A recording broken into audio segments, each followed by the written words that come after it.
What's up, everybody? It's Draymond Green. Make sure you subscribe to the Volumes YouTube channel below so you don't miss any more of this great content going forward.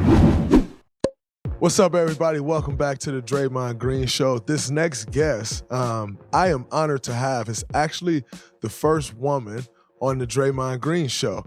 And initially when we first started, it was like we were getting guests and I was very strategic about the guests. And then the way they were lining up, it just became a thing of the first woman that come on the show, it has to be you got to have a resume to come on the show anyway. But the first woman that come on the show, the resume has to be insanely stellar because we all love first. You're the first to do something. It's the most amazing thing. So I'm going to go down this list and just bear with me. Two-time WNBA champion, two-time MVP, a finals MVP, seven-time All-Star, my favorite of the list, Defensive Player of the Year in 2020. Quite frankly, when everyone was trying to say she was slowing down, Defensive Player of the Year, stop the talk. Rookie of the Year in 2008, which was 12 years before the Defensive Player of the Year, insane. Seven-time All-WNBA first team, three-time All-WNBA second team, two-time NCAA champion, two-time AP Female Athlete of the Year, 2008 and 2021. So we're going back, and again, 2020, if the Defensive Player of the Year wasn't enough for y'all to stop saying she was slowing down, I'm going to just go AP Athlete of the Year. Two-time John Wooden Award winner, two-time Olympic gold medalist, and we're just going to leave the high school accolades where they are. This next guest needs no further ado. CP3, Candace Parker, welcome to the show. Thank you so much. I appreciate you having me, man. I'm excited to be a part of your show. Thank you. I appreciate you coming on. Now, with that being said, who's the GOAT? The greatest woman of all time with this resume, because see, they don't mention your name enough in that conversation for me, and I have a problem with it. So I need to know who's yours. We're going to start this thing off hot. We're getting right into it. So to be honest with you, I'm a big era, person. I love that. And I feel like the GOAT is who you aspire to be like, right? When you're in your driveway and you're trying to be like that person. And I watched a lot of tape, and my dad was big on Cheryl Miller. And so Cheryl Miller, to me, I know a lot of people didn't get to see her play, and her career was cut short, and there was no WNBA for her to really prove what could have been. And so I think just somebody at 6'2" that could handle the ball, that was athletic, you didn't see that. She was way before her time. So I think Cheryl Miller, to me, is that. I think that's absolutely amazing. I knew about Cheryl Miller growing up as a kid. My aunt actually was a standout basketball player, so I knew of all of the women, Annette Babers. I knew of all the women growing up back in the day. And Cheryl Miller, I feel like the respect that everyone had for her, it just let you know what she meant to women's basketball. And with Cheryl, it wasn't even about women's basketball. What she meant to basketball as a whole, I think that validates that statement. And so I appreciate you for that. I was expecting you to possibly go somewhere else. I feel like you took the media route on me. But honestly, the media, I don't take the media route. Come on now. I'm all about it. Let's go. Let's go. Let's get into it. You know what? I'm excited about this interview because I know you talk a lot more junk than people may know you talk. And so I'm looking forward to getting some, if I can get some of that out of you, I hope so. But no, let's take it back to Chicago. Growing up in Chicago, and especially the time the era that you grew up in. You grew up during the Michael Jordan era, during the 90s Bulls era. What was that like growing up in Chicago, coming from a basketball family and being able to have that right there? The expectation for winning from the get-go. The Bulls won 6 championships. We moved to Naperville, Illinois when I was 3. So we got there in 1989, and that was right before the Bulls started winning. So my first memories were sitting down watching WGN, watching Bulls games, and Grant Park, where they would do the celebration. And I just remember loving the Bulls. Like, you grew up with the expectation of, like, we're winning again this year. That's how it is. And I think it's not ironic, I would say, that I kind of fell in love with basketball around their second three-peat and around when the WNBA started, and just watching Michael Jordan. And, I was a big Ron Harper fan. So watching Ron Harper and BJ Armstrong and Luke Longley, like, that was our team. That was our city's team. And I think it just set the expectation of winning, like, from the get-go. Like, from when I first picked up a ball, it was like you had to win championships. So you're growing up watching that, and in the meantime, you have an older brother who's building a career, and he eventually goes on to the NBA. What impact did he have on you, and the pressure in being a sister, and as good as you were with all the expectations that you had, but you have a brother that's an NBA player, and then you have to live up. Did you feel like you needed to live up to something due to that? I was always in awe of my brothers. They are and were my heroes. And so everything that they did, I was trying to do. And I think for so long, I tried to play basketball kind of quietly. I really leaned on soccer and volleyball. Like, that's what I wanted my identity to be, just because I would go to school and, kids would come with my brother's rookie card for me to sign when he got drafted and was playing in Philly. And so the pressure, I think, was there. And I kind of, for a while, was resistant to it. But then, like I said, I picked up the game and I loved it. I fell in love with it. And I started picking my brother's brain about stuff. And I remember him breaking down basketball footwork in out the same as, like, with the soccer ball. Mm-hmm. And, us kind of, he was that older brother, so we didn't have the competition, but there was just this huge shadow that I had to kind of try to recreate. And luckily, I'm not a shooter. Like, my brother is a shooter. So I didn't really follow in his footsteps. I kind of had my own thing. And then my middle brother was just brilliant. Like, went to Johns Hopkins, went to WashU for undergrad. And so to follow in his footsteps and to get to their school and hear their teachers talk about them, it made me want to be great. And it made me want to live up to their legacy. And so I always say, my biggest family memories is just going on a Saturday to the park and just us. And that's where we talk about jump, talking jump. Absolutely. That's where I learned, it was from my brother. So not only, my fadeaway, but also, like, to be competitive. Mm-hmm. And that takes me to, so I feel like when I grew up, it's around the same time you grew up, like, in women's basketball, I've always been a women's basketball fan, especially women's college basketball growing up. Like, Shamika Holdsclaw, like, I feel like you were either Tennessee or you were UConn. Like, it was no in between. You didn't 1 year root for UConn. You didn't. And so I was a Tennessee guy, Shamika Holdsclaw, Tamika Catchings, like, go down the list. And then eventually I become a Candace Parker fan once you go to Tennessee. Why was it Tennessee for you and Coach Pat Summitt over UConn and Gino Auriemma? I feel like if you're a blue chip, you were looking at those two. Well, Pat was different. I think my parents knew earlier than I did that was the right place for me. And like I said earlier, my brother went to school to become a doctor. He went to the best school, right? And for me, I wanted to go to the best school I wanted to play basketball. I wanted to play basketball professionally. But I also wanted to do more than just play basketball. I wanted to be a good human. I wanted to be a mom. I wanted to, do major in communications. I wanted to do all those things. And it just seemed like that place and that coach and that program would really prepare me for life. And I had a front row seat to what it takes to be a strong woman, for what it takes to demand respect, for what it takes to be able to walk in any room and look people in the eye and know you deserve to be there. And I think it started at my home and then it carried to Tennessee. And so I guess it kind of came down to me telling myself reasons not to go there, like telling myself reasons why I shouldn't go there. Like, I want to play in front of people. And we sold out and we led the nation in attendance my whole 3 years that I played at Tennessee. And so to have that following and to have that legacy, and I wanted to be a big fish in a big pond. I didn't want to duck pressure.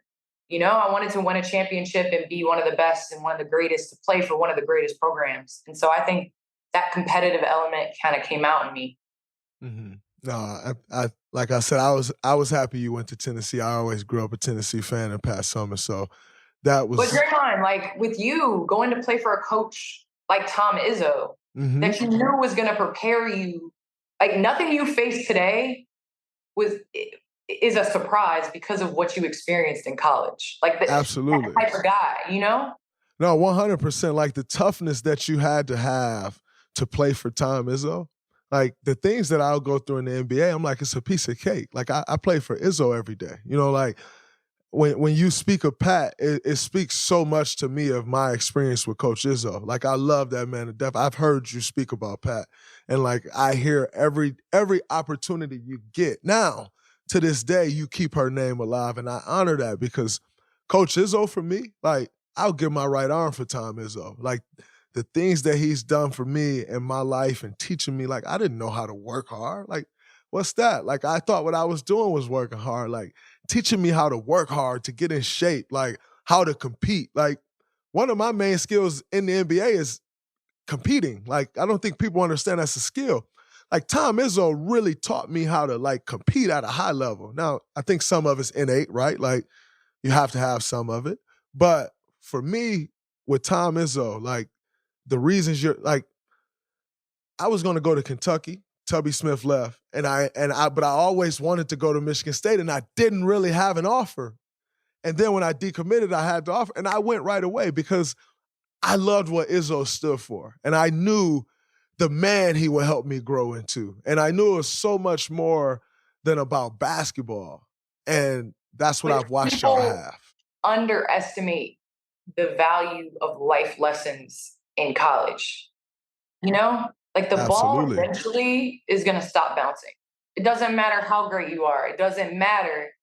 The ball is going to stop bouncing, and you need skills to be a good parent, to be a good partner, to be all of these things, to be able to work in an environment, to learn how to have a motor and to work hard. I mean, you are constantly reinventing yourself. I mean, even watching you now, to be honest with you, I'm not blowing smoke. Like you don't have to do this.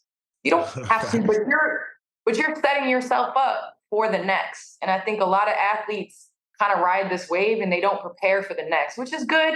Sometimes you focus on what you have, but the greatest advice I got was from Michael Strahan, who on Mondays, after they play on Sundays, would get in his car and drive and do a radio show after games. Yep. And so it's like absolutely. that mindset and that work ethic, it comes from people showing you, how to do it and what it takes. No, 100%. I like you said, in doing this, I think one of the best compliments I got about this show last year when I first started doing it was Colin Cowherd, who owns the network. Like, he was shocked at how hard I worked. He's like, yo, I don't understand. Like, why do you work this hard? But, like, that's all I know. Like, I wouldn't be who I am today. And so anything I do, I feel like that's just how you have to do it. Like, but there's a stereotype with athletes that it doesn't carry over into other things. And I hope that this generation breaks that stereotype, because as athletes, we are given tools. We work for tools that helps us excel at other things. Facts. And I think just now the world is kind of starting to see that, in that we are literally given the blueprint of what it is to work in a team, to work hard, to fight for an actual goal that's actually a trophy, and you win something or whatever. And that's what you're working for in the workforce, whatever, you're working towards your goals. So I just, seeing you do that and to see you set yourself up for another amazing career. I mean, it is inspiring. So keep it up, man. Keep it up. I appreciate that. And I actually want to get into that. But before I get into that, I want to so you leave college, you go to the NBA, and you have your daughter. You had your daughter in college. No, no, So no, I no, had no. her. Your I left rookie year? college. Second year. I left college in May, and Mhm. I was pregnant with her. I got pregnant with her in August. So Okay. I had just left. Yep. Were you scared shitless? Like, because you just spoke about being a mother and like how you wanted to be a mother. Like, the arguably the best player of a generation, and you're about to have a kid. At the time, like nowadays, it's accepted. Like at that time, not really accepted, more frowned upon than anything, and no one really voicing support. Like, were you terrified? I feel as though I always wanted to be a young mom. Always. Like I always envisioned like having a kid. I don't know what it was. Like I felt like it was just like I was put on earth to be a mom. Like I just always envisioned having the family and having, having a little you and, being able to look at that person and grow up and whatever. So when it happened, yes, I was, because it was not planned. Um, but it was one of those things where I kind of I didn't see what everybody else saw. And I think that that's my gift and my curse is that when something happens, I look at it as an opportunity where, okay, when am I going to get back? How Mhm. am I going to work towards it getting back? What day? So the day I found out I was pregnant with my daughter, I circled on the calendar when I wanted to come back, like what game I was going to play. And the That's schedule hadn't crazy. come out yet, but I'd circled the day that I was going to play. Mhm. And from that point on, I would be on the elliptical and I would be on, shooting. I couldn't jump, but I was shooting and I was getting back. And, people are looking at me like, why are you, why are you doing all this? So I think the biggest thing for me was the balance. Like my mom was at everything. I had one line in a play and my mom was there. And so for me, I think it was more so not the pregnancy, the get back. Like I just assume my body is going to be able to do what I wanted to do. Mhm. But it was the balance of being an athlete and chasing after my goals and my dreams and having a child. And where is the gray line of sacrificing for her where it's not fair versus sacrificing what you want to do and your goals and your life. And I will say, I might have been a better basketball player. I might be looked at in a different light had I not had her, right? Or had I not been injured or whatever. But there is no amount of anything that I would give up for that.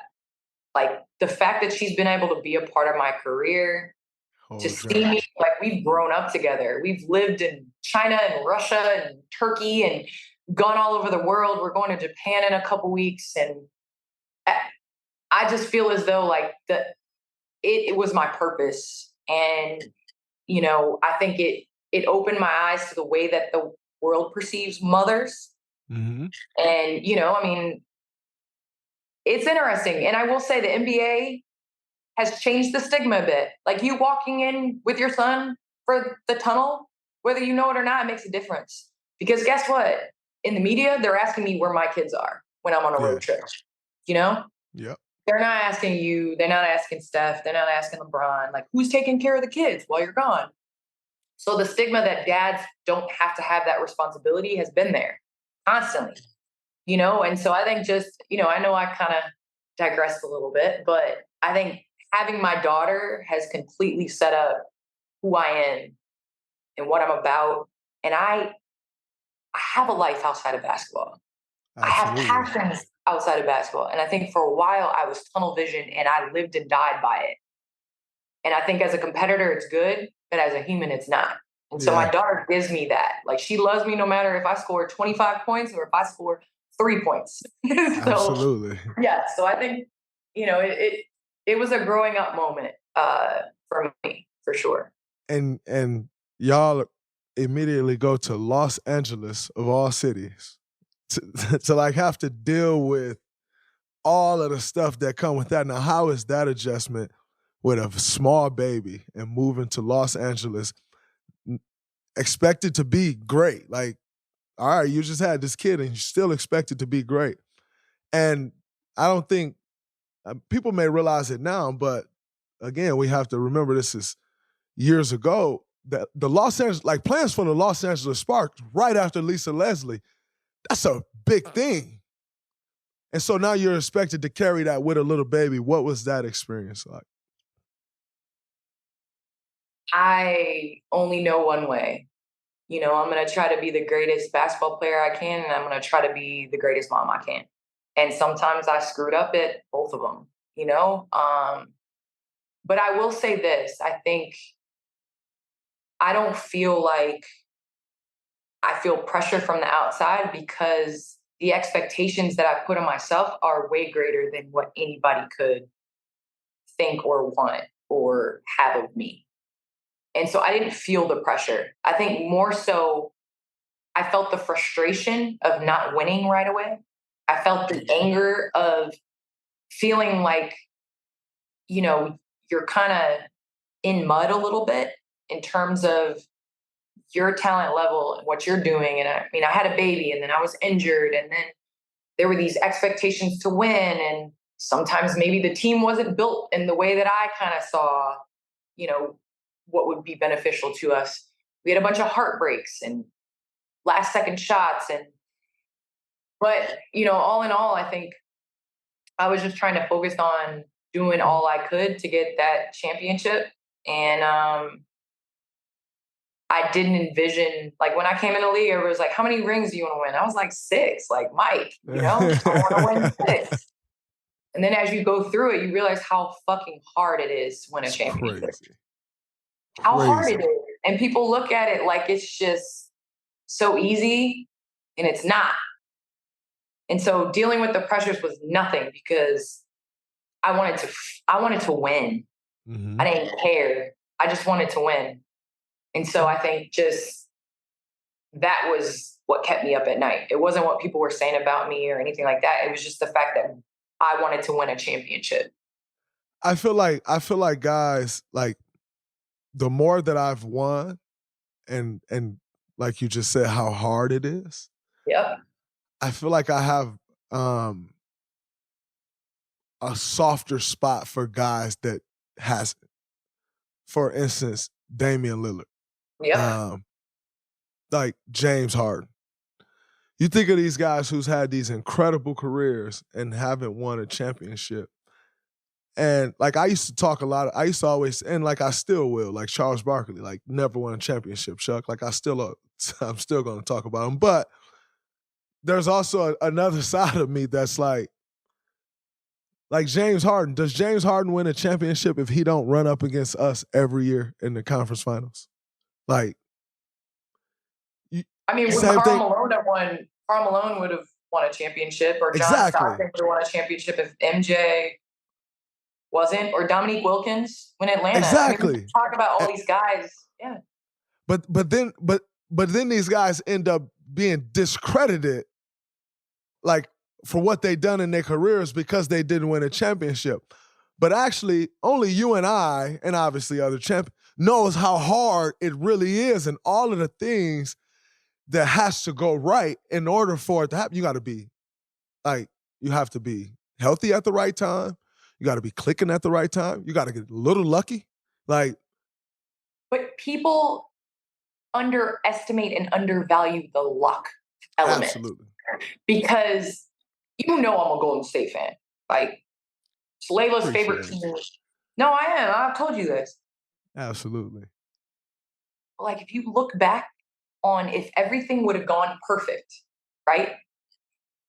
Y'all could have 6 or 7 championships. Absolutely. Right? Now, if everything would have went wrong, y'all maybe only have 1 or 2. Yep. Like, we look at these plays as, and I've always said this, we allow individual plays to determine somebody's entire career. Mm-hmm. Like, really, if Houston Rockets wouldn't have missed 27 straight threes, and it's, listen, y'all defense is great, but some of the things was wide open. Or, at least 10 of them were wide open. Or what if Karl Malone would have put the ball up like this and Jordan wouldn't have come baseline and knocked it out of his hand? Like there's so many elements of stuff. So I believe that there's so much luck, but I also think you make your luck. Yeah. And like to watch y'all know, because there's a champion's mentality of knowing when that play is. Mm-hmm. Like knowing when you have to make a play. That's true. You know, that is true. And you can only know that when you've won. Mm-hmm. You cannot, you can try to know it, you can try to feel it, but up until you win, you're guessing. You're guessing when it's time. Like, is it time now? Okay, no. Is it time now? You know what I mean? And so I feel like watching you guys and watching y'all last year, like it really was, you knew when it was time. Mm-hmm. So yep. I think there's luck, but I also think, you know, there's that mentality and that winner. So do you think, like, actually, as of late, Dame has been really outspoken about it. Do you think the flack that guys catch, or not even necessarily the flack, but essentially how guys are dropped down the rankings because of not winning a championship, do you think that's justified? I think in the past NBA, yes. The modern NBA, probably not. Because I think there's so much switching teams and going places that then you're going to have to start not validating championships as well. Because do you remember when the Lakers did it? It was like Karl Malone went to the Lakers and Gary Payton went to the Lakers. Yeah, and they went to the Lakers and it was just kind of like if they win a championship this year, they haven't won one before. And I think this is what I'm facing now. Like there's so many people that are calling me KD and, you know, you just switching teams. And I'm like, listen, at me. I've won championships, however you want it, I'll give it to you. We won it the hard way. I've gone back home and won a championship. And now I'm deciding that, you know what? I don't want to play 40 minutes. I want to do everything. I'm cool winning near my family, picking me off the court, playing for a dope organization in a dope practice facility with stuff that I've never had in my career. Call me what you want, but don't at me with that. And so I think we have different ways of validating and not validating players. Do I think Charles Barkley is a freaking beast during his? Yes. Like Chuck could ball. Absolutely. And he played during an era that was playing against, so, but I think now it's a little bit because so many guys are changing teams. So it's like, what is Dame going to do? Because you are kind of wasting a little bit of years, and I get it. Like you want to stay loyal, and there's a lot of people that want to start and finish in the same place. And I think that that's admirable, but you also have to look at the big scheme of things if you care about where you are on the list. So are you saying KD coming to the Warriors and you going to the Aces are two totally different things? I think it's two totally different things. I've won 2 championships.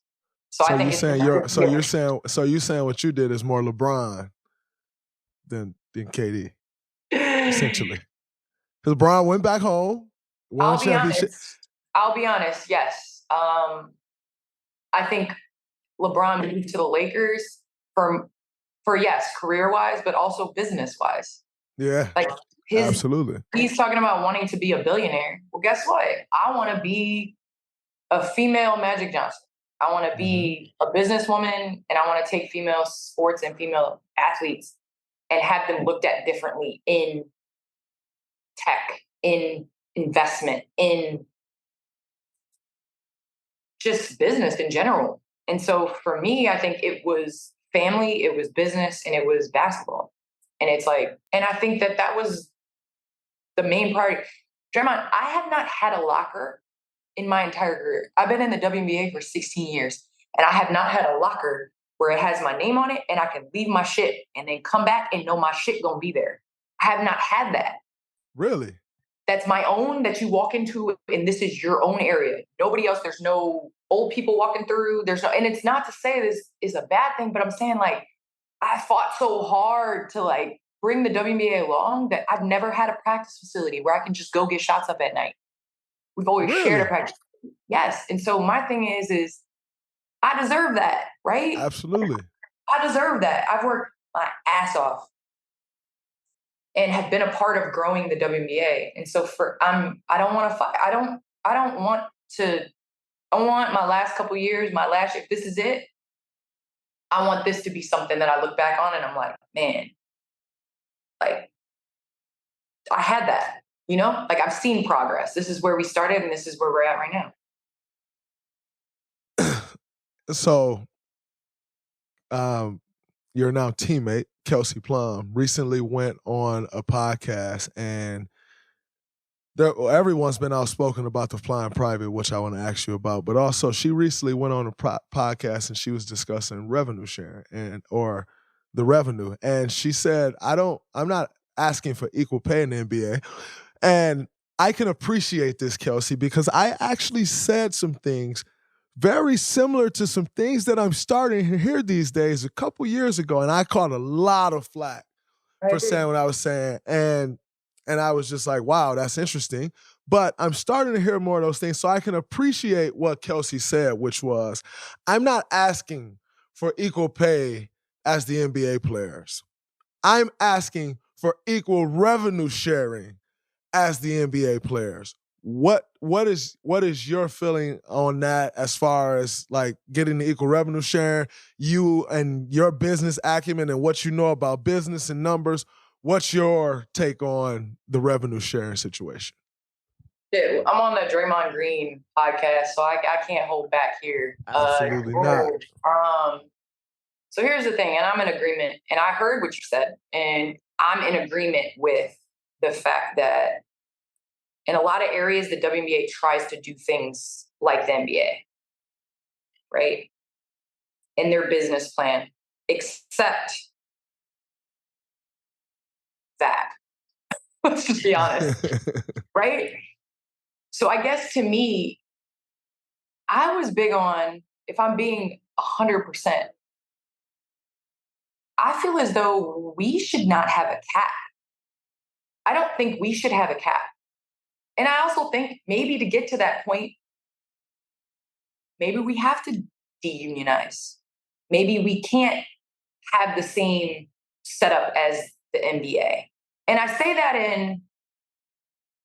the NBA is made of stars, right? Mm-hmm. And this is no knock, because I think if I'm an employee or if I'm a coach or if I'm a trainer, I'm trying to go and do what's best for me and my family.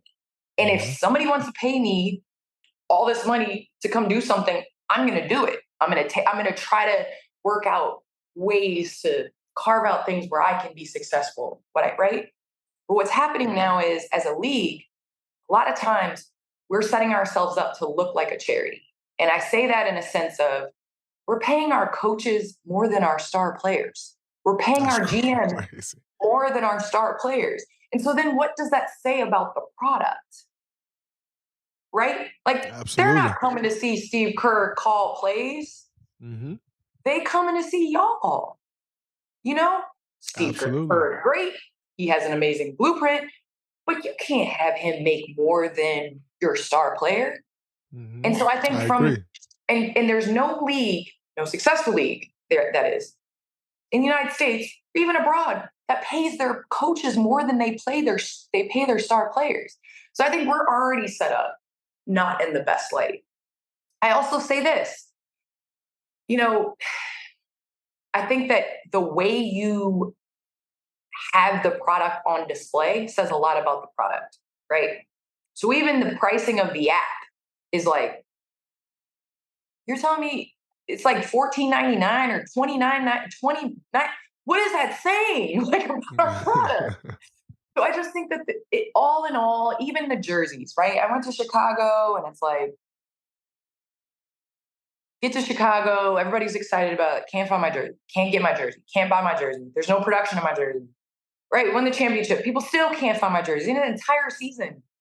So I just think sometimes we set ourselves up not to be successful. Mm-hmm. And, there's a lot of things that have grown in the WNBA, right? But there's also a lot of things that need to change from a business standpoint. And I think that, we ourselves have to hold ourselves to a higher standard, and ownership does as well. Like you talk about in the NBA, you can't have millionaires. You got to have billionaires, right? Absolutely. You got to properly invest in stuff to see where it's going to really end up. And I think we're at a fork in the road right now. And I think people that choose the right way, like women's sports is going to be here, whether it's people filling a quota, whether it's television, whether it's streaming. But I guarantee, like, the visibility element, like, why did it take so long for the women's national championship game to be on ABC? Why are two of the hottest teams competing against each other on Super Bowl Sunday? Like, we set ourselves that was up. crazy. You know I couldn't what? believe that. But Draymond, if we would have went Game 5 in our series in the WNBA playoffs, we would have went up against baseball, the playoffs for baseball. Do you know what I mean? So there's certain things strategically that I understand you kind of have to take what you're given, but also there has to be a line in the sand at some point where, we start having a better blueprint for what we're trying to accomplish, and I could go on and on about marketing as well. Because for so long when I came into the league, we were marketing to knuckleheads that were in their mom's basement talking about how women can't play basketball. Why are we talking to them? Mm-hmm. Like, let's love and embrace our supporters and our crowd and the people that really like women's basketball.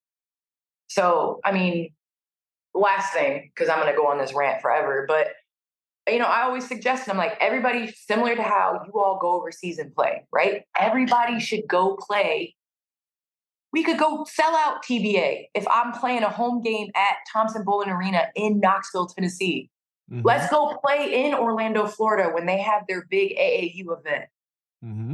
I just feel like let's go to Portland when they have their event and we're able to take a WNBA team who are future stars in the grassroots program. Let's play there. And then guess what? All those girls will go home with their parents and maybe buy season tickets where they're from. I just think that there's been so many ups and downs, and we're still here, and we're still here for a reason. So, yeah. Absolutely. I agree. And I think, like, the marketing, because I'm a strong believer in that. When I went on my little rant, that's really one of the things I was talking about. It's like, how is it that, because, and I want to get into this, which I said in that rant, let's focus our argument to who we should be talking to. Who can tell these stories? Because the fact that, like, people immediately say, Candace Parker from Chicago. And if you ask Candace Parker where she's from, number one, you're going to say Naperville. Now, that story should be told. Like, that would be the equivalent of saying, now, a little different, but it'll be the equivalent of saying LeBron's from Cleveland and not telling the story of him being from Akron. Let you tell, like, I'm from Naperville. Now, that's Chicago, right? Like, you still Chicago through and through, got the pride, grew up in it, all of that. But you still going to put on Naperville because that's going to it's going to do way more for Naperville than if you just say Chicago, because of Chicago's a made city, right? Okay, so now who's telling these stories? Who's telling that Diana Taurasi's from the IE, right? Like, why does no one know these things? Because there are people out here that are in positions to tell these stories that can help grow these games. I actually went, ironically, it's Women's Empowerment Month. I went on this rant during Women's Empowerment Month, but I feel like there needs to be more of that. And if we can do that, now you start to grow the pot, which is now you start to grow. If you grow in the revenue, you start to grow the dollars that goes to the athletes. I feel like what needs to happen is need to go at those people. And that's just my opinion. I don't know how you feel about that, but. Okay, I really feel like why the NBA is great is, one, because you guys are the most talented in the entire world at your craft, right? So you have to be good, okay? Mm-hmm. Two, what you just said in terms of telling stories and people being able to own who they are and tell their version of things. And you're encouraged to be you. Now, there was an era in the NBA where it wasn't, where they were like, okay, you can't be this, you can't be that. We've had that in the WNBA, okay? Then you move into this era where they're like, social media, wow, people fall in love with these players for different reasons. And you're not wearing a mask, you're not wearing a hat, and they're able to see you, and you're able to have the tunnel fits and be who you are and walk in with your son, and people fall in love with that, right? And I just feel like, to some extent, that we're back in the 70s and 80s when Dr. Buss took a chance on investing in a product that nobody wanted. And the players were pretty talented, right? Players could ball and it was cool, but it was bigger than the game. It was the experience. It was the Laker girls. It was the club. It was feeling like you're a part of something. It was getting stars to come and sit courtside and make it cool and be, fashionable and all these things. And I think the WNBA needs to capitalize on that. Like, the WNBA needs to capitalize on that blueprint of being able to make it more than just the game of basketball. Because listen, y'all play a hell of a lot of basketball. And guess what? There's some games where it's not the best. Absolutely. But it's still the experience of it all. Mm-hmm. And I think having Adam Silver, love him, hate him, whatever, I feel like he listens to both sides in the way that you all do the All-Star game now, in the amount of time you have off after the All-Star, and not having a dress code, doing things like that. And that has grown the game. It doesn't have anything to do with rules. I mean, stupid take foul rule, I guess, was an adjustment this year. Mm-hmm. But it doesn't have anything to do with the game. It has to do with the stuff outside of the game. I would like the WNBA to do that, like capitalize on that. No, I think your example of Dr. Buss is incredible, because if you look at it back during those times when he made that investment and took that chance, they were losing money at that time. And so I think everyone's argument is always going to be, but you're losing money. But if you get an owner, and I've been outspoken about Mark Davis before with the Raiders, and I'll give credit where credit is due. I'm always just give my opinion and tell the truth. It's not really biased. It is what it is. I think what Mark Davis has done and is doing with the Aces, like I have the utmost respect for it, because he's investing. He's investing into the product. And so, I mean, let's face it, in any business that you start, you lose money to start it. That's any business. What you do. It doesn't matter. Any business. Yes. You're going to lose money at the inception. There's no way around it. If you are someone out there that can start a business and not lose money at the start, contact me. I got some money for you to start a business. But you're going to lose money. And so everyone's argument is always, but you're losing money, so how can you ask for this? And what you're saying is, be willing to invest the money and know that it will be a loss ultimately to grow the product where it can go. And so you may need new owners. Yeah, exactly. Like, that may be an issue. And that's a seamless transition into the elephant in the room. The hot topic of the latest offseason has been chartering. Mm-hmm. And you know what my answer to that? Yes. Do I want a charter? Yeah. But similar to the person that has $5 in his pocket but has a Lamborghini that he got to fill up and do all this stuff, I don't want the Lamborghini. I want more money. And so I think before that happens, players have to make more money. Absolutely. Because the product is going to be seen as better and more and exclusive the more money the players make. Mm-hmm. I mean, just be honest. Like, somebody walks in, you can be nobody. If a billionaire walks in a party, he gonna get in. A billionaire gonna get into the party. So I just feel like, I think that is, yes, I do want a charter. I think it would make the brand great, whatever. But let's talk about dollars and cents first, Absolutely. And one thing that you just spoke of, and I want to get your take on this. I feel you spoke on how the WNBA is aligned. Do you think, and I want to specifically ask this question because it'll take me somewhere else and you'll get where I'm going in a second. But do you think aligning the WNBA right next to the NBA is it ultimately beneficial? Because, for instance, wanting guys to come to the games and support, right? Like, I understand the support thing, but is that actually what's going to help drive the product, which is a great product, but gets overshadowed? Draymond, can I ask you, because we talk about verbiage a lot in usage of races, right? Like we always talk about the way people use to describe even somebody that's like black and as a shooter. The verbiage people use to describe that person is way different. Or when you're comparing players, right? I was trying to find a comparison to like Grady Dick, right? And I was like immediately going race. And it's like, no, let's compare him to who he plays like, not race. Like, Absolutely. And I think the verbiage that we use for women a lot is support. Like when I go to your games, I don't type in my caption, I'm supporting the Warriors, right? I don't say that. I say, yo, I just pulled up to the Warriors game. It's dope. Like, I brought my daughter. We're sitting courtside, whatever. And it's like constantly the WNBA uses support in their caption. So I don't think aligning the WNBA with a league, one, that is the NBA, two, that has been in existence for 76 years. It's just not a good comparison to begin with.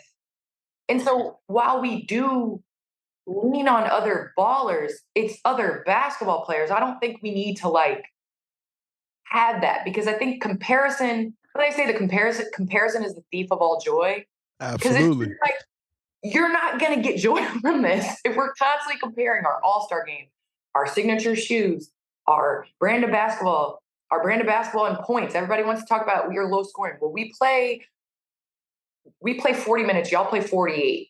Like, so let's get into this, And so then all of a sudden we're sitting there comparing like, okay, well, how many points do you think you scored if you played 48 minutes? Or how? It's not going to end up well for us. And so I think it would be better to just differentiate ourselves from the NBA. Yes, for a while we needed all of this, but I think it would be better. We have to some extent, like there's not many teams that are affiliated with the NBA, but those teams usually are doing better. So, you know what I mean? So it's just, I don't know. It's a chicken or the egg, man. It's like it's beneficial, but it's also hurtful. 100%. So I'll be 100% honest with you, because why not? Like, I'm always going to be honest. And I am a big fan of women's basketball because I feel like being someone that appreciates fundamentals, if you want to see some fundamentals, you go watch women's basketball. And I don't say that in a negative way, because you not want to see some fundamentals, go watch the NBA. Ain't no fundamentals involved. Like, I mean, the great teams, you got fundamentals, but a lot of these teams suck and they don't have fundamentals. And I always say, when I want to watch good basketball, I'm going to go watch me some women's basketball, because you're going to see good basketball. And for me, that's what I appreciate. That's how I play the game. I like to play the game the right way. I actually stopped watching the WNBA over this whole support thing, because I felt like it took away from me the reason that I was watching it.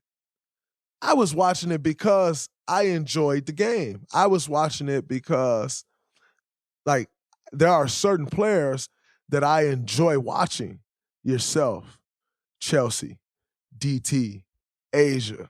Like, there are certain players that I want to see play as a fan of basketball. Sue, like, and there's Brianna. Like, there's some players, but once it became all about like, oh man, like you need to go support a WNBA game, I'm like, and when I went, I'm just like, but this ain't really why I wanted to be here. Like, I want to be here because I want to watch this game, and it's a good game. And then also I have some friends in the WNBA, and I will go support a friend because guess what? I'll go support a friend in the play. So if I'm coming and I'm specifically coming to I'm coming to the game to support CP. I may not be interested in that basketball game, but I'm going to come support a friend. That's a totally different thing than me sitting at the game on the NBA's Instagram, Draymond Green here to support the Las Vegas Aces, or Draymond Green here to support the WNBA game. I started pulling away because with the support, then I felt like also came backlash. And what I meant by backlash is this. I feel like when things happen, a lot of times WNBA players, we have been the ones being attacked about it. Okay, and I'm gonna fill in. Sorry to interrupt, but I'm gonna fill in. Go ahead. Absolutely. I have a lot of NBA friends. I do, and I immediately heard when Ariel Powers went at who was it? Andre Iguodala, when he signed on. And here's the thing. I think to some extent, people are so quick to react and be defensive. So I have two takes on that. One, I know the deal. 12, right? I know the deal. 23, I know the deal of you call 0, man, that's 0. Y'all say that. Y'all we call say each that other all the time. by your number. I don't call Steph. I call 30. What up? Exactly. Okay. Right. So I get that part where people feel attacked because they don't know the lingo of what's being said. I also get the other side where you are so tired of having to defend yourself against dudes that can't carry half of what you do every day. And say they have all this game and come in and they shot is broker than have these people, and you go through TSA and you got this dude that's 5'5" coming up to you talking crazy. So I see the defensive element. Now, it was directed in the wrong direction, but I also get tired as a WNBA player of appreciating whatever we get. Right? There's a number of times where I'm sure you jumped on somebody where there's been a different perspective, right? For sure. Where you feel attacked, and so you kind of lash out and go at them. So I see in women's basketball all the time that occurring where you feel like, what was that supposed to be? But also guys that are trying to do the right thing or are being steered in this support part of the game. And I couldn't agree more that I think for a long time we wasted time and dollars and marketing on trying to get the support from people that really didn't understand the game of basketball or didn't understand the WNBA at all. And so I value criticism in our game because I think with more money, there's going to be more people that put time in to get better. Let's just be honest. Yep. You saw people in the 80s and 90s that were fat and out of shape coming to training camp that did nothing but rebound and run down the court. Could they have made their free throws more or hit jump shots? Yeah, probably if they'd have worked on it. But guess what? It ain't life-changing money. What am I going to go get in the gym for? And I think we're going to see better product with the women's game because more people are going to get in the gym. More people are going to try to get better at their craft. It drives me nuts, people that take this shit for granted. It drives me nuts, people that don't put their effort and energy into it. It drives me absolutely nuts. And so I guess from two ways, I see what needs to be done. I see the element of support, but I also am competitive as hell. And, so I know I digress again, but I just think women, sometimes we feel like it's a lose-lose, Mm-hmm. Absolutely. So in saying that, I think one thing you're saying, which I totally agree with, is your fan isn't going to be the fan who likes somebody high flying. No, your fan is going to be the fan that understands and appreciates basketball. Now, what I will say is this. we are starting to see, and first girl dunking games and all of that, first woman dunking games, all of that. But like we are starting to see women be more and more athletic, and I think that goes into like the training that we're all getting now, and all of those different things. But I said all I had to say this. So when people say, and I know the answer to this, but these are for the listeners who don't know the answer. So when people say lower the rim, because if y'all was dunking more, then it'll be more entertaining and more people will come to the game and they'll come support and it'll be more exciting. So lower the rim. We should just Talk put to on me bikinis. about that. We should just put on bikinis too then, huh? Some of us.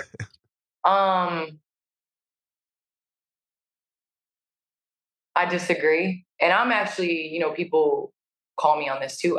I mean, it would be beneficial for me to play with the same size ball y'all have too. My hands suck at fitting on the small ball. Like I'm a big believer in let's all play with the same ball. Now we can have a different color and make it ours, but I'm a big believer in playing with the same ball. I mean, listen, Draymond, like we gotta at some point you gotta kind of fight the battles you can fight. Mm-hmm. And I think the 90s was the last time that somebody finally outlawed the half court. Like for a long time, women weren't like even allowed to run full court because they thought it was just too exhausting. Crazy. We weren't running in marathons. We weren't allowed. I mean, we just got allowed to be athletes. And so I think it's just like one of those things where it's like, can we have time? Can we have time where we don't have to fight for stuff and we can do what we do and ball and gain skill and all this stuff. And it's like, we're trying to change all these elements of stuff. There's different styles of basketball. Some people don't like overseas basketball, but guess what? There's a whole crowd of people that do. Some people don't like the NBA and they like college. I personally cannot watch college until the NCAA tournament, but there's some people that absolutely are fans of the NBA. That's me. There's some people that grow up and watch women's basketball and are fans of women's basketball. Like, let's let our crowd be what it is. We don't have to go around changing everything. I think that's been the issue. We've tried to change so much. Like, you can't be gay. You can't be a mom. You can't be all these things. Like, we've been told you can't be all these things for so long. And so I think we were so far away from our identity as who we are and the communities. Like, some of the strong, powerful people that come from the NBA are a result of them being able to be themselves. Absolutely. I am a product of that. Exactly. I've been myself this whole time. Exactly. And there were players in the NBA that haven't always been able to do that, be that, or have fought those battles to be able to help players in the future be who they are. And that's why your league is successful. Like, we keep talking about the rules of the game, and it's like, Draymond, I go and I watch the NBA all the time. I work on NBA TV, NBA on TNT all the time. There are games that are painful to watch. I agree. Right? 100%. Nobody's out there. Everybody's out there running around, whatever. Guess what? It's the swag. It's the tunnel walk. It's the rivalry. It's all these things. So, like, stop trying to change rules within the game. Absolutely. Like, let's really focus on what the product is and what it can be. I think it's coming. I think dunking is going to become more prevalent in the women's game, but it will never be the identity of the women's game, ever. Nor does it need to be. I don't think so. Nor does it need to be. By the way, dunking isn't the identity of the NBA today. Three-point shooting is. Three-point shooting is. Exactly.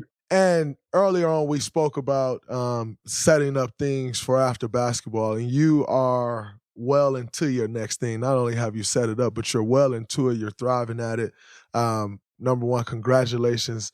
It's crazy that we're saying this in 2023, but to be the first woman on the All-Star broadcast, absolutely amazing. You know, as a basketball fan, what All-Star Weekend means to us. So I just want to say congratulations to you on that, number one.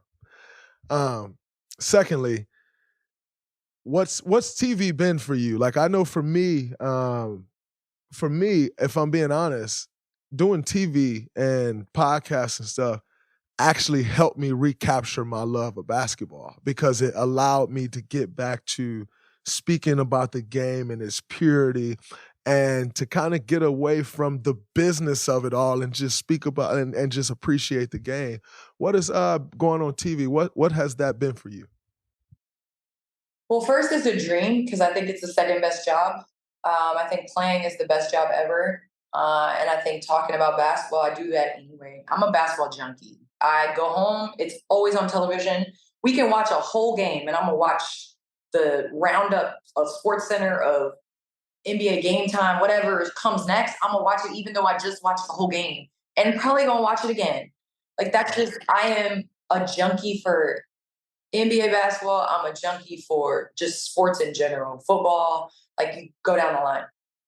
So I think television for me was that ability to stay connected to the game.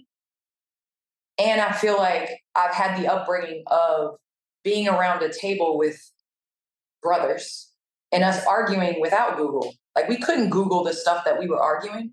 We just argued and we had points and things like that. So I think once I got on television, especially for Turner, where it's encouraged for you to have your point of view, for you to share your point of view, for you to debate, for you to argue. And I'm doing it with people that I've looked up to and grown up watching. Mm-hmm. And so I think it was just one of those surreal moments where I get to do this, you know?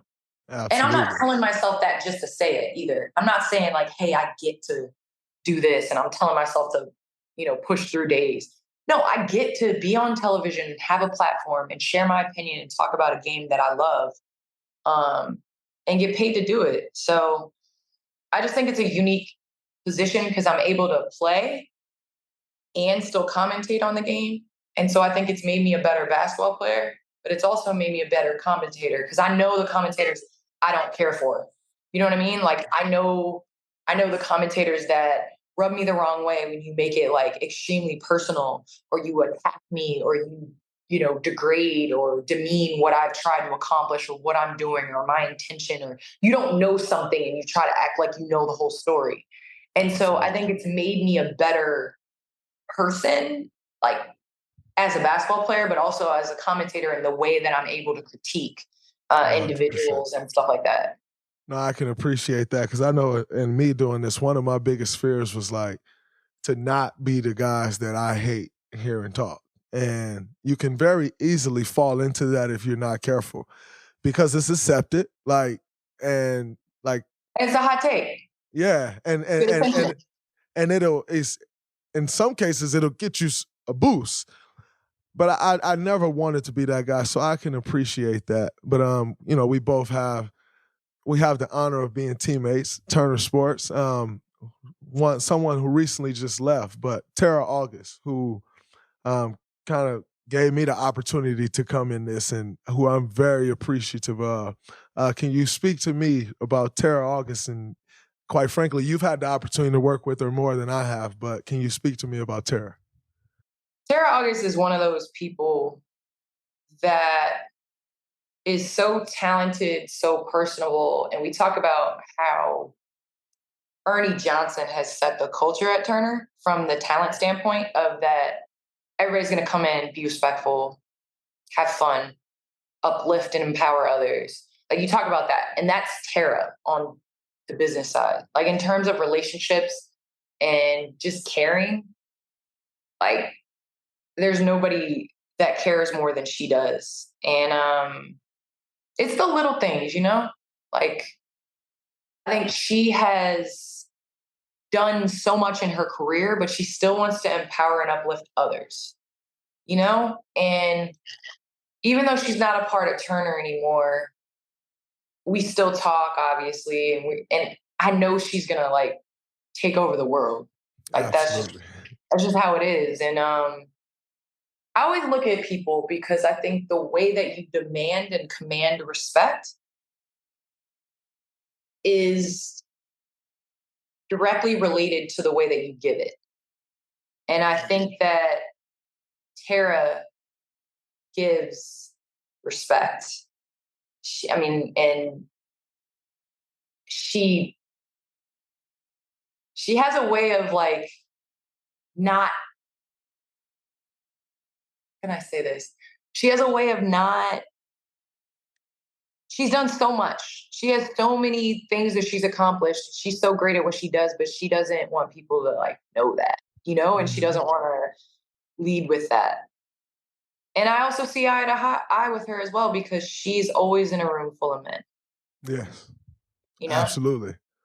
And I think she carries herself the same way regardless. And Mhm. I really admire people like that. So Tara's dope. She's the best human.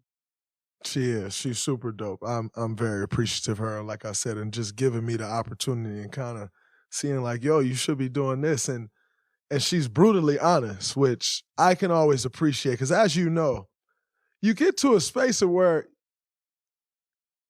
you run into like the issue of like finding people that'll be honest with you. And I can always appreciate her for one, the opportunity, and two, like no matter what, she's going to be brutally honest, and obviously great at what she does. Like, when everyone will always see Ernie, Kenny, Chuck, Shaq, yourself, Jamal, Adam, myself. At times, they see that, but they don't see Tara behind the scenes making all of that go. All of that work. The battles that she have to fight for that to be what it is. And look what it's been because of that. That's what I'm saying. Like, absolutely. Yeah, for sure. So I can definitely appreciate her, and I've taken enough of your time. But before we get out of here, how much longer do I get to appreciate your game and what you're doing? See, I came in the league and I've been able to do what I do, and quite frankly, you did way more, and all of that. Everybody talk about like the point forward position. You've been doing that since I can remember watching you play basketball, and like the brain, the smarts, rebound and blocking shots, like shooting the three, leading the break, setting up the offense. Like, you're someone that I watched, and like, how much longer do I get to enjoy you playing? Well, here's the thing. I always said it's going to be in the off season that I know. I think when I can't prepare and train the way that I know that I should, I'm not going to cheat the game. And I've said that from the get-go. I will not cheat the game. I will not be one of those players where you're like, Candace? Like, it's not going to happen. So I will say it is coming to that point. I'm also not a big, like, go to half court and get I'm not going to do that. Yeah. But I'll know. And I will say there's way more basketball behind me than in front of me. And it's coming. But I'm learning to enjoy the process that much more. I'm enjoying the daily grind that much more. So is Layla ready for you to be done? That's a really good question. She was all for this Vegas move because baby girl's followed me everywhere in the world, right? She starts high school next year. Pretty damn good volleyball player, to be honest. Don't tell her I said that. But she decided to do volleyball. She could do it. And it's time for me to choose her. If I'm still playing, it's still got to be about her now. She's followed me around long enough. And so, like I said, I think it would be great to be able to be at home and be 100% present for her and my son, And so I'm not going to be the one that's 40-something playing. It's not going to work. And to be honest with you, Draymond, like, maybe I'll be 40-something playing, making $30 or $40 million, but I ain't going to be 40-something playing, making what we make. So, I can dig that. Well, I'll tell you what, obviously we are fortunate enough to make more, but I got 4 more left in me. Yeah. 15 has always been my magic number. And it's like the closer I get to 15, I can agree with what you're saying. The more inspired I get to 15. Like, yeah. And like, I want to get to 15, and God willing, I can get to 15, and after year 15, they're like, yo, so about this next deal, and I can say thank you, but no thank you. Like, because there's like, power. there are power in like that. my kids, like I want to go to Australia. I want to go to Dubai. I can't go to Australia and Dubai because when it's the season to go there, we're in season. Like, there are, and those are small examples, but like, there's just so many things that I want to do Yep. that a basketball schedule does not allow you to do. Life. And so I feel you. Life. I feel you. Life. CP, thank you so much. Man, I appreciate you. I appreciate Absolutely. you. I gotta cut you in bones at some point, some wine and some bones. We can do that for sure. I'm always looking for somebody to beat up on the bones. Man, so that's not gonna happen. I'm just gonna tell you. Oh, I cannot wait. Y'all heard it here first. It's not gonna happen. I'm telling you. You before we get out of here, you're a Michael Jordan fan. Yeah. I'm him at Domino's, just so you know. So there's your warning. Him, Michael, Jeffrey Jordan. Oh, Jeffrey Jordan. Michael Jeffrey Jordan, Chicago Bulls, number 23. Okay. Him at Domino's, like him at basketball, I am him at Domino's. So that's your warning. Are you him in the 80s? Because you could be him in the 80s, you're not gonna win. 2 3-peats. I am him. There's your warning. Okay. Thank you so much, CP. I appreciate you. Appreciate you. What's up, everybody? It's Draymond Green. Make sure you subscribe to the Volumes YouTube channel below so you don't miss any more of this great content going forward.